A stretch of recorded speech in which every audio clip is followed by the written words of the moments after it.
So this is the movie that beat out The Exorcist for Best Picture? I don't know about that. Let's talk about the 4K edition of The Sting.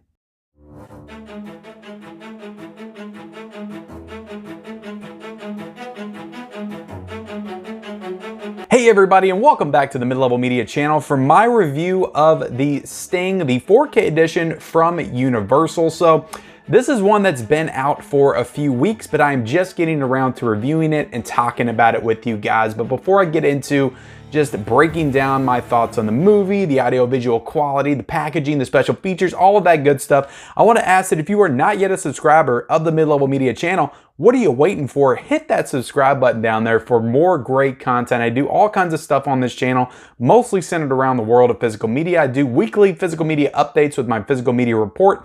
I do Blu-ray hunting videos on Tuesdays where I take you all into the stores and show you all of the new releases. I do collection videos. I do reviews like this, Blu-ray and 4K reviews. I do Dollar Tree trips, all kinds of vlog videos. So just tons of content on this channel that I think that if you like 4Ks and Blu-rays, you will definitely enjoy. And also be sure to hit the like button, guys, and comment down below. What are your thoughts on The Sting? Is it one of your favorite classic movies of all time? Let me know in that comment section below. Did you purchase the 4K? I will be leaving a link for purchase in the description below if you don't have it yet and you decide you want to purchase it based on my review here today. Let's go ahead and get into it, guys. So The Sting came out in 1973. It stars Robert Redford, Paul Newman, and Robert Shaw from Jaws. This is the first movie I've seen Robert Shaw in other than Jaws, so that was actually kind of cool. It is directed by George Roy Hill, who the only other movie that I know that he did is Butch Cassidy and the Sundance Kid, which also stars Paul Newman and Robert Redford. So I guess he really liked working with those two actors back in the day. And it tells the story of two grifters as they team up to pull off the ultimate con. So just getting into my thoughts on this movie, guys, like this isn't one of the movies that was really on my radar before this 4K release was announced. Like I feel like there's a collection of classic movies that I always hear about, ones that I feel like I always need to go back and rewatch and watch for the first time. This one I hadn't really heard of, so when they announced the 4K, I'm like, all right, Robert Redford, I know who that is. I know who Paul Newman is. Maybe I'll go back and check out this movie. A lot of people were saying some great things about it. A lot of people seem to be really excited by this 4K release. So I came out of this movie thinking it was okay. Like it honestly, like I said in the opening, this movie won Best Picture in 1973. It beat out one of my top 10 movies of all time, The Exorcist, my favorite horror movie as well. So my expectations were pretty high, and I thought it was okay. I just thought it was okay, to be honest, and I'll go into this in my negatives a little bit. I found myself just losing interest with this film throughout. I wasn't as engaged as I was hoping that I would be. You know, it's very long. It felt long. It took me 3 nights to finish this movie. Like, I started watching this a week ago. Before I get into some negatives, let's get into my overall positives on this movie. I think that Paul Newman and Robert Redford definitely shine in this film.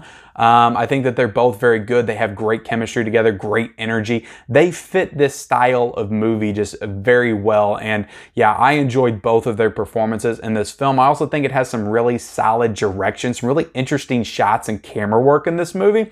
In particular, I'm thinking of when Robert Redford's in the diner and he's looking out and he sees somebody on the outside that's trying to kill him, and they kind of zoom in real quick on this person. It's shots and camera work that I've seen before in like more modern movies, but it's always interesting to go back and just see where all of this stuff came from. I also think that this movie's kind of set up to make you believe that there's going to be this big twist at the end. It even says it on the back of the 4K. It says, "No one is to be trusted as the twists unfold, leading up to one of the greatest double crosses in movie history." So is it one of the greatest double crosses in movie history?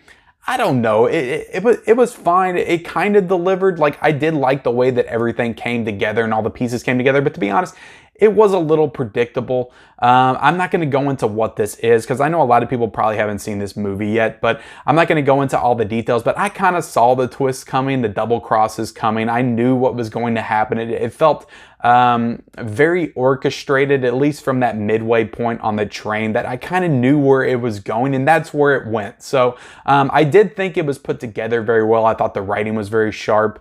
And I could understand that if you're back in the 70s, the early 70s, you haven't seen a lot of movies like this. This movie is almost 50 years old. We've seen stuff like this. We've seen double crosses. We've seen the tropes of this genre before so many times that's why we can kind of pick apart and predict these things. Probably seeing this for the first time in the theaters back in the 70s, you were shocked at the events that happened at the end of this movie. And I did think it was good. It did deliver. It's in the positives. Let's go ahead and get to my bad. Like I said, I wasn't engaged in this movie as I was hoping I would be. It is a little bit long. It's like 2 hours and 12 minutes. We get to the train. I thought the poker scene was great. It's probably my favorite scene in the entire movie with Paul Newman and Robert Shaw. And Paul Newman kind of takes his money, and that's where the whole thing, the catalyst for the rest of the movie kind of ends up. So I like this scene a lot. After that, it kind of meanders a little bit. It loses my interest. Like I said, it took me 3 times. I had to keep like rewinding it, going back. I really wanted to finish this. I was committed to finishing it, but it took me so long to watch this movie. It's not even funny. Yeah, the last 30 minutes I think are really strong. There's some interesting stuff in this movie here and there, but I just thought, like I said, it wasn't as interesting to me because I felt like I knew where it was going. And then you have the villain of this movie, who is Robert Shaw. Like I said, it's really cool to see him in a movie other than Jaws. Like, this is probably the first movie that I can think of off the top of my head that I've watched him perform in other than the movie of Jaws. Of course, Jaws, top 5 movies of all time for me. I love that film. But to me, he was a little bit of a lame villain in this. He wasn't as menacing. He was in the beginning. They kind of set him up to be really menacing.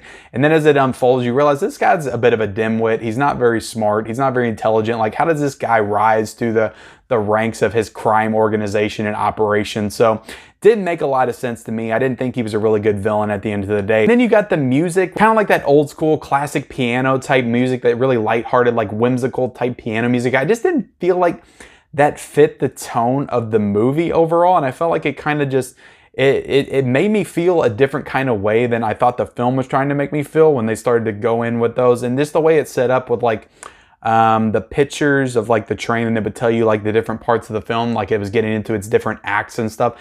I didn't like that aspect of the film. I wish it would have just kind of moved. I felt that it was breaking up the pacing of the film every time they showed that, and just kind of took me out of what was going on. Paul Newman, like I said, I thought he was great in this movie. I didn't think we had enough Newman. We had a lot of Redford in this movie. It shows it's really from his perspective most of the film. And I wanted to see more of Paul Newman. I wanted to see more of his character. We don't even get him till like the first 30 minutes when he first comes on the screen. So I would have liked to have seen a little bit more Newman in this movie. I thought it needed it, and I didn't really get it. So overall, at the end of the day, guys, I'm going to give this movie a 3.5 out of 5. Again, if you love this movie, it's one of your favorite classic films of all time, I apologize. I'm sorry. I'm just now watching it the first time. This is how it hits me. Maybe I'll watch it again down the line and I'll like it even more. Who knows? But let's go ahead and get into the packaging, because this is where this release really shines for me. I love the 4K packaging on this right here. I think the artwork is absolutely fantastic. On the steelbook as well, I got the slipcover because I do like that artwork a little bit better. But going right here on the reverse, you have all the specs and the special features and all that stuff right there. Again, with the Universal, I hate how they have the 4K so big at the top, that banner. It's one of my least favorite aspects of the Universal slipcover releases. You do have some nice disc art on the inside as well, so that's always appreciated.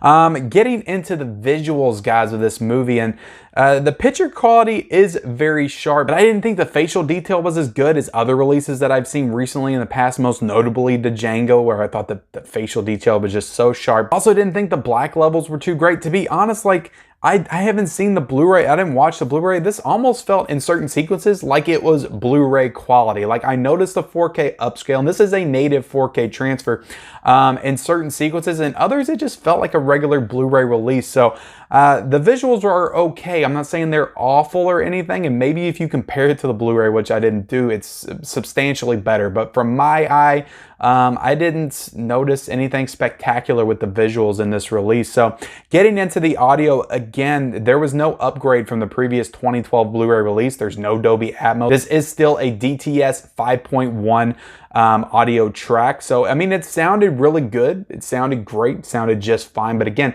you're not getting that upscale with the Atmos. So I know some people will be a little bit turned off by that. And getting into the special features, guys, again, No new special features here, guys. They're using the exact same special features as the last 2012 Blu-ray release. So not a lot of work was really put into adding additional interviews, additional footage, or whatever special features that they may have added. I thought they could have done some really interesting stuff with maybe having some additional interviews with Robert Redford or whatever, just another retrospective on the film, which I think if you're gonna do these releases, it's not always enough to just do the 4K transfer. You need to add some special to it. You need to add some extras to it, some extra goodies, especially when you're charging $22 for a release like this. So special features, that's a big negative for me on this one. It always is when you don't add anything new. So overall, guys, at the end of the day, I didn't love the movie. I thought the visuals were just okay. The packaging's probably the most superb thing about it.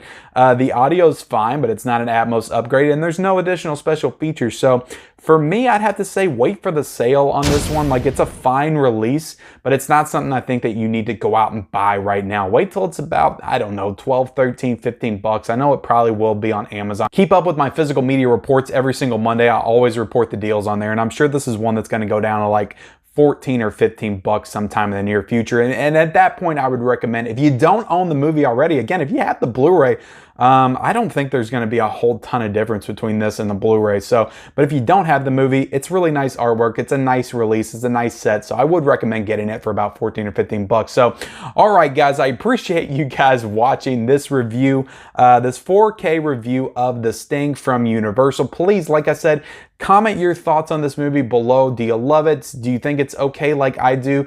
Do you hate it? Whatever your thoughts are, comment down below. Also, be sure to like this video, guys. Subscribe to my channel if you haven't already. Turn on those bell notifications for all future videos and reviews, and we'll see you next time.